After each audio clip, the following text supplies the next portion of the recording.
还没分家呢，兄长的钱何该由君舅君姑来管？3个兄弟3房人都有份。说这话的是程家的儿媳妇葛氏，她之所以敢这么堂而皇之的给予长房家产，是因为背后有婆婆程老太太撑腰。程老太太娘家姓董，相貌平平，但家境殷实。前朝末年民生凋敝，程家被盘剥得家破人亡。程太公虽仪表堂堂，但他一介书生，除了音律，并无一技之长，最终流落至乡野，得颜控程老太太一眼看中，便将就着结了婚。婚后，程老太太给程家生下3个儿子，长子程始，次子程成和三子程止。程始年少老成，父亲去世后就背负起了家计，是以程家虽没分家，但程始在家里的地位隐隐便如家主一般。程始是典型的大智若愚，大事心里门清，小事都听老婆萧元一的。萧家原先很风光，不但富有，萧太公还是乡里数一数二的人物。萧元一聪明能干，不输男子，6、7岁起就帮着萧太公掌管家事，贤名传四方，爱慕者众多。这其中就有程始。萧元一头回嫁人，程始唱着歌跟了一路。后来天下大乱，萧元一和夫家闹翻，程始前后的帮着萧元一张罗绝婚的事，之后更是不介意萧元一二嫁妇的身份，将她娶进程家。萧元一。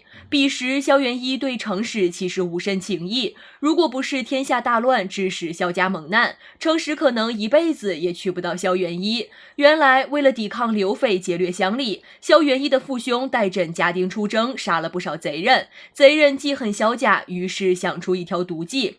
他们佯装败退，趁萧家松了提防，便趁夜潜入萧家，将萧家一门老少杀得干干净净，之后更是一把火烧了萧家老宅。萧元一和弟弟萧凤因为被大人藏入地窖，才得以生还。萧元一嫁给程始后，陪着程始出生入死，两人情谊深笃。膝下育有4子1女，长子程永，次子程颂，三子程少公，女儿程少商和幼子程柱。程鞅。程始骁勇善战，萧元一足智多谋，夫妻齐心，程家的家境渐渐好了起来。程始的弟弟也娶了葛氏为妻，生下女儿程鞅和儿子程欧。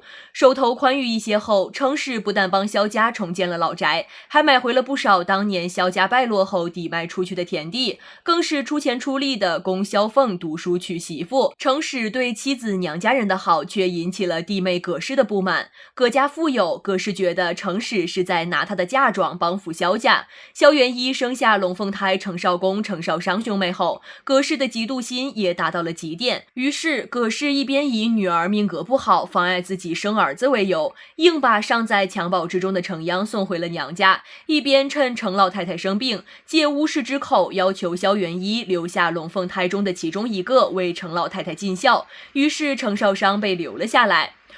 万七七。程始、萧元一夫妻出征在外10年，程少商就被葛氏养育了10年。这10年的时间里，多亏隔壁万家老夫人时不时来程府探望程少商，心怀怨怼的葛氏除了刻意纵容娇惯程少商外，什么也做不了。万家是大豪族，万老夫人的丈夫死后留下的大笔的财帛田地和一帮部曲，成了儿子万松柏发家的本钱。天下大乱后，程始投奔万松柏。战阵上，万松柏几次遇险，都是程始舍命相救。之后，两人虽以兄弟相称。得胜回朝后，万家大宴宾客。宴席上，程少商与万七七一见如故，也遇到了自己的第一个未婚夫楼瑶。楼瑶。程少商第一次撞见楼瑶的时候，他正在跟未婚妻何昭君吵架。楼瑶对程少商一见钟情，宴席一结束就向母亲禀明了心意。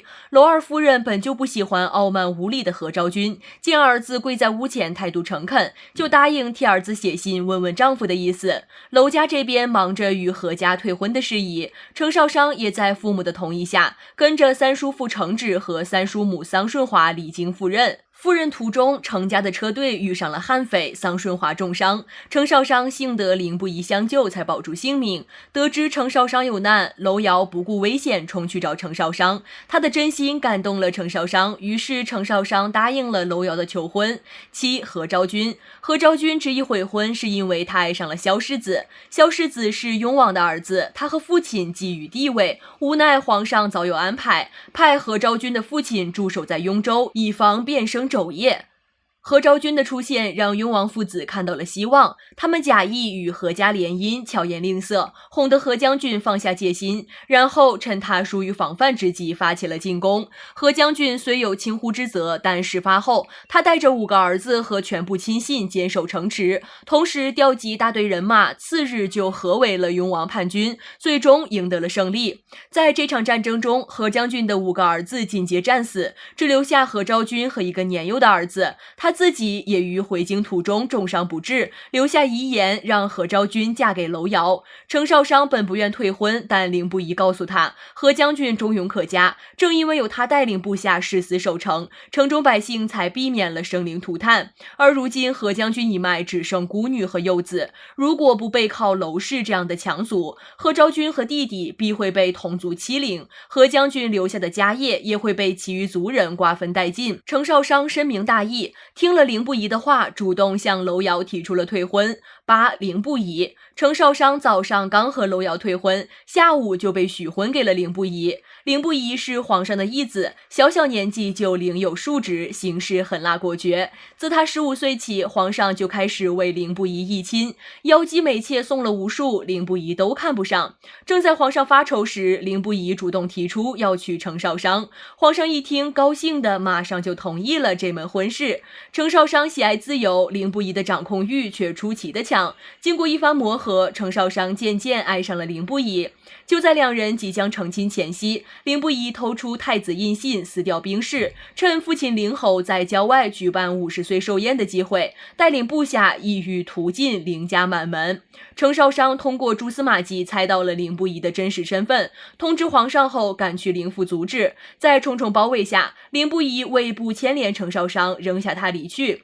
伤心欲绝的程少商苏醒后，面见皇上祈求退亲，得皇上首肯后离开了凌不疑。9. 元慎，程少商与凌不疑退婚后，为了疗愈情伤，躲进宫里当了女官。5年的时间里，元慎一直陪伴在他身边，积极地追求程少商。他对程少商说：“你我都清楚彼此性情，谁也不用装模作样，有时吵吵闹闹也不乏趣意。少商，说实在的，我们是同一种人。你见过豹子与麋鹿一道歇息的吗？只有同一种人在一处才过得长久。”的确，不论是性情过于柔和的娄瑶，还是冷漠无情的凌不疑，他们和程少商终究不是一路人。唯有元慎性格和程少商一模一样，他们都皎洁警惕，防备心强，甚至天生都带了3分凉薄。程少商答应了元慎的求婚，却在凌不疑再次出现后选择退婚，嫁给了凌不疑。